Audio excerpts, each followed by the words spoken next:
Alright folks, a new item on this channel. This is the MSX Konami Mapper cart. This is a handy little cart made by Terrible Fire that will essentially do EPROMs from 128Ks up to 512Ks. For the MSX. Before we continue, I'd like to thank PCBWay for sponsoring this video. They offer PCB manufacturing and part assembly, of course, but they also offer a number of other services like CNC machining, metal sheet fabrication, 3D printing, and even injection molding. Pretty much anything you need for all your projects. Go to PCBWay.com, upload your project files, and get an instant quote.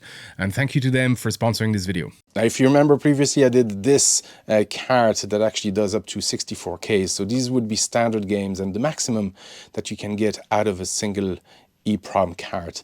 Now, if you want to go above 64Ks, you need a mapper cart. You need extra logic to actually map the EPROM correctly into memory. And this is what this guy does, using a little CPLD and an EPROM here. This will essentially map the extra memory from the EPROM correctly.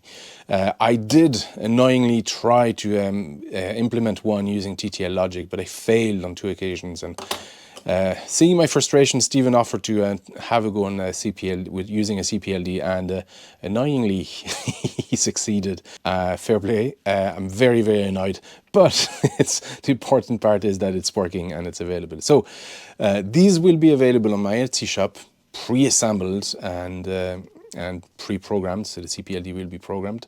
I'm not sure exactly what price yet. We need to discuss that with Stephen because I want to share profits with him because it's his design. But I thought on this video we'll put one together. Before I continue though, I want to say that 112K will essentially do games like Ushas or Vampire Killer Castlevania for the MSX. My favorite version of Castlevania.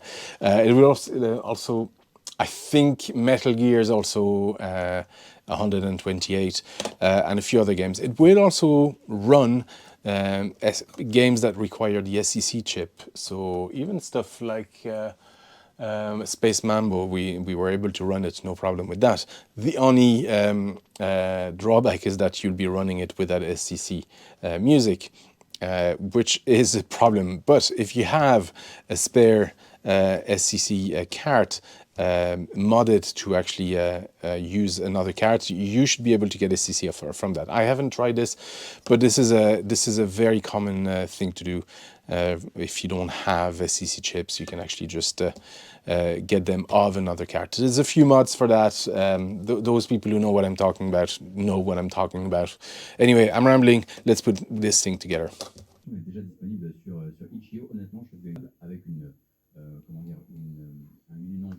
Train 5. Il y a des gens qui se sont arrêtés à Train 2 qui doivent faire quoi? Train 3. Démerdez-vous. De la survie, de la plateforme, ni même de la terreur, parce que parfois ça frame ultra.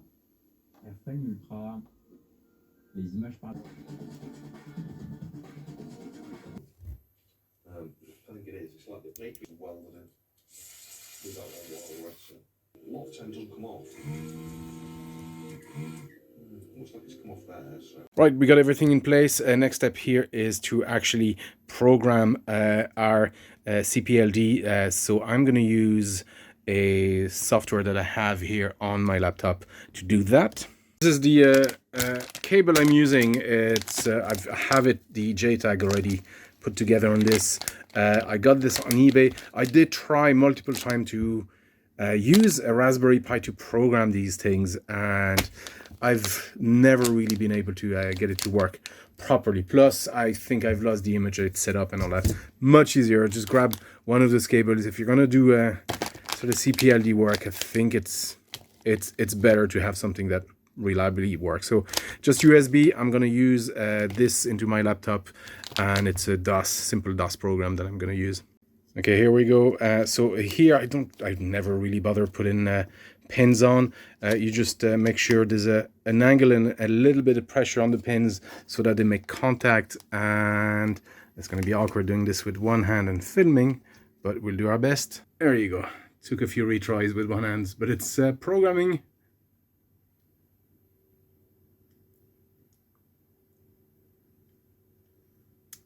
All good. And next, we just need to put an EEPROM in this, guys. So what I'm using is these guys. This is a 128K EEPROM, the 27C1001.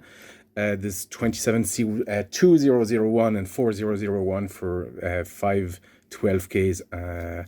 And the two, obviously 2001 and for 256Ks. And you program them with just using a standard EEPROM programmer. So this is the part that you'll have to do. So this is essentially the program cart that will be on the SD shop.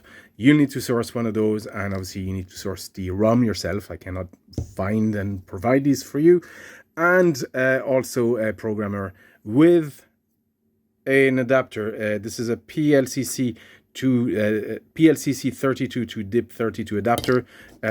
So it works the same way as those old-fashioned EEPROMs. You just put the adapter, plug that in, and you program it exactly the same way as you would program an EEPROM. Pin one on these is this little notch over here. Come on, camera. I'm actually using my camera here, not the GoPro. This is the little notch, and the little notch is here on the top right-hand side. So I haven't programmed this one. I've one pre-programmed, so we're going to use that and test this card. All right, so I have this in, I was going to say a real machine, not the TF-MSX. The TF-MSX is a real machine to specs. It's just an original machine like this one here. And I have a Vampire Killer cart. And as you can see, it's working absolutely fine. There you go. It's all working fine. Anyway, folks, this is the Konami Mapper cart. There will be the option here through jumpers to set it to different types of mapper. I think Stephen wants to implement SCC mapper once this is finalized, and also probably some ASCII mappers as well, maybe ASCII 8 and 16. So there will be more options on the STC listing as these become available. But for now, this is going to be just a Konami Mapper. What else? Oh yeah, I suppose the cost. I haven't yet quite decided, but I have to keep in mind the cost of building it is quite steep. I think it comes to about £10 or €12 just for parts. So obviously the final cost will reflect that, and I also want to compensate Terrible Fire for his time. Anyway, I hope this was interesting. Thank you very much for watching, and don't forget you can find me on pretty much any social media platform these days under Banjo Guy Ollie, and there's a Patreon or YouTube memberships if you want to support the channel. Anyway, folks, thank you for watching, and I'll see you next time.